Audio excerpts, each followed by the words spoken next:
नमस्कार साथियों, स्वागत है आपका मेरे YouTube चैनल लर्न विद ईस पांडे में।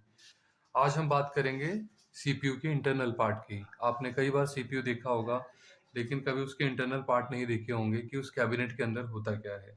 जैसा कि आप सभी यहाँ पर देख सकते हैं, मेरे टेबल पे राइट नाउ ये हमारा पूरा एक मदरबोर्ड है जो कि आपके सामने रखा हुआ है। ये रैम स्टिक है जो हमने अलग से निकाल के रखी हुई है, और ये हमारी हार्ड डिस्क है। This is a hard disk drive जो कि हमारे कंप्यूटर में लगी हुई होती है। देन ये हमारी मेन एक पावर सप्लाई है जहाँ से हम इसको पावर देते हैं अपने कंप्यूटर को ऑन होने के लिए। तो हम एक बार इसमें डिटेल में भी जान लेते हैं कि ये हमारे मदरबोर्ड में क्या क्या चीज़ें होती हैं। फर्स्ट हमारा सीपीयू फैन, इसके जस्ट नीचे हमारा सीपीयू होता है, मेन सेंट्रल प्रोसेसिंग यूनिट। तो एक बार हम इसको ओपन करके देख लेते हैं। बहुत सारे लोगों की इच्छा होती है सीपीयू को देखने की, उन्हें लगता है कि जो वो सीपीयू बॉडी को देख रहे हैं वही सीपीयू है, बट एक्चुअल में जो सीपीयू है वो बहुत ही छोटा सा कंप्यूटर का दिमाग है, तो ऑब्वियसली बहुत छोटी सी चीज़ होती है। वो भी हम आज एक बार ओपन करके देखेंगे कि कैसा होता है। इस फैन को हम सीपीयू फैन को जैसे ही रिमूव करेंगे, यहाँ पे नीचे हमें सीपीयू देखने के लिए मिल जाएगा। नाउ हम इसको रिमूव करते हैं। ये इसके स्लॉट्स हैं जिनको आपको रिमूव करना पड़ेगा। रिमूव होने के जस्ट बाद ये आपका आराम से उठ जाएगा। देखिए ये हमारा हीट सिंक विद फैन है। हाँ, जैसा कि आप देख सकते हैं यहाँ पे एक पिन है हमारा, इसको आराम से आप जैसे प्रेस करेंगे तो ये बाहर निकल आएगा। इस तरह से ये हमारा ओपन हो गया। इसको ओपन करने के बाद ये हमारा सीपीयू का केस है जिसे हम ऊपर करेंगे, और ये हमारा एक्चुअल में सीपीयू है। ये हमारा ओरिजिनल सीपीयू है जिसकी हम बात करते हैं। इसको रिमूव करने के लिए यहाँ से हम इसको ऐसे इसको उठा सकते हैं। ऐसे उठाने के बाद आप देखिए ये एक्चुअल में सीपीयू होता है। दिस इज अ सीपीयू जिसकी हम बात करते हैं कंप्यूटर में। This is a brain of computer, central processing unit, जिसकी वजह से हमारा सारा कंप्यूटर मेन रन करता है। इसको लगाने के लिए स्पेसिफिकली आपको स्लॉट्स को चेक कर लेना है। ये अपर एरिया इस एरिया से मैच होना चाहिए। इसको ऐसे मैच करेंगे हम, देन ये हमारा सेटअप हो जाएगा। इसको इस तरह से केस को क्लोज करना होता है। देन ये पिन हमारी सीपीयू की वापस हमें इसमें लगा देनी होती है। Now come to the point. अब इसके जस्ट ऊपर आपको ये फैन इस तरह से इसको लगा देना होता है। जैसे कि हम लगा देते हैं इसको वापस।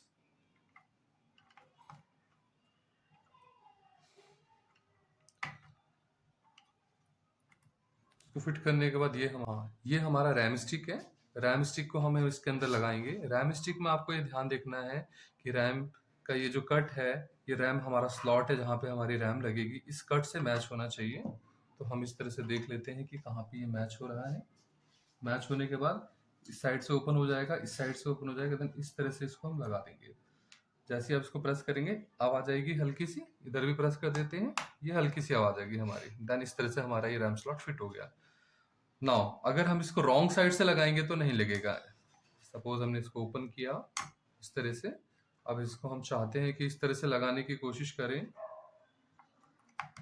तो ये फिट नहीं बैठेगा, just because as I told you कि इसका जो ये स्लॉट है, ठीक है, इस स्लॉट में सेट नहीं होगा। जब तक ये सेट नहीं होगा तो रैम स्टिक आपके प्रॉपर लगेगी नहीं। इसलिए प्रॉपर ये स्लॉट्स हमारा इससे मैच करना चाहिए, तभी हमारी रैम स्टिक जो है वो प्रॉपर अच्छे से लगती है, और इस तरह से हमारा ऑटोमेटिक लॉक हो जाता है। यहाँ पर हम मदरबोर्ड के और पार्ट की बात कर लेते हैं।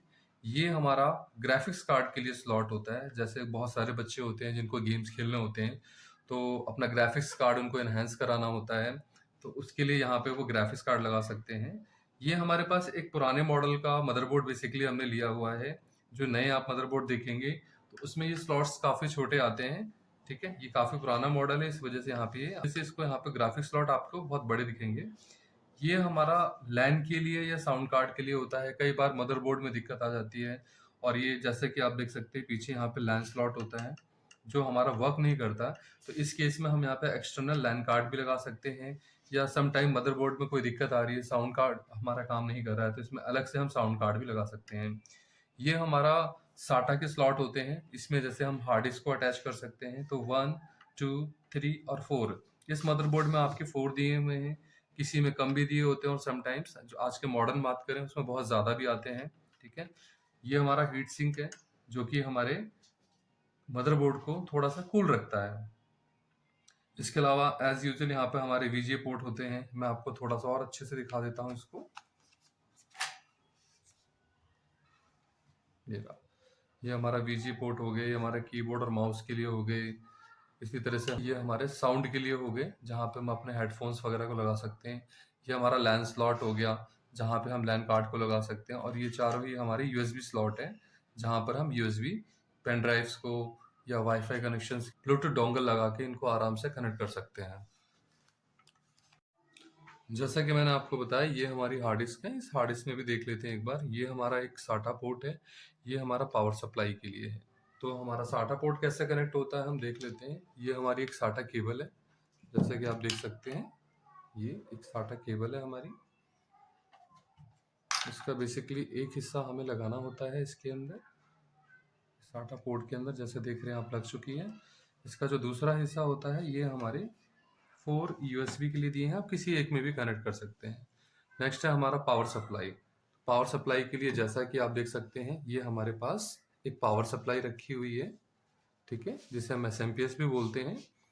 यहाँ पे हम देख लेते हैं इसके अलग अलग पार्ट में। ये देखिए, मैं आपको दिखा देता हूँ।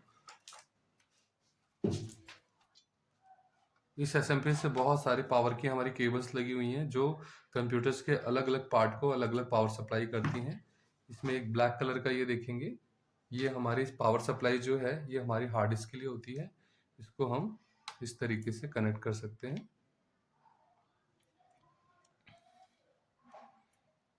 ठीक है। इस तरह से कनेक्ट होने के बाद अभी हमारी हार्ड डिस्क बिल्कुल रेडी है ऑन होने के लिए, जस्ट बिकॉज इसका जो साटा है वो हमने कनेक्ट कर दिया है, जिससे हमारा डेटा ट्रांसफर हो जाएगा हमारे मदरबोर्ड के अंदर, और यहाँ से इसको खुद को पावर मिल जाएगी। तो ये पावर ऑन होने के बाद यहाँ से इस केबल के थ्रू, साटा के थ्रू, ये हमारा डेटा को ट्रांसफर करेगा, और जो कि हमारे डिस्प्ले पे हम इसको देख सकते हैं। फिलहाल के लिए मैं इसको एक बार निकाल देता हूँ, ठीक है।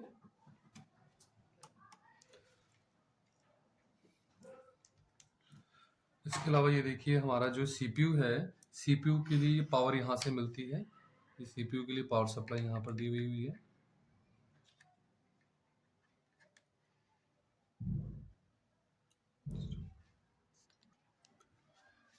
एसएमपीएस यानी पावर सप्लाई में ये हमारा 24 पिन होता है पावर सप्लाई के लिए, पूरे मदरबोर्ड को पावर सप्लाई देने के लिए। तो इस तरीके से ही आप देखेंगे, जस्ट सीपीयू फैन के पास में व्हाइट कलर का इस तरह से है।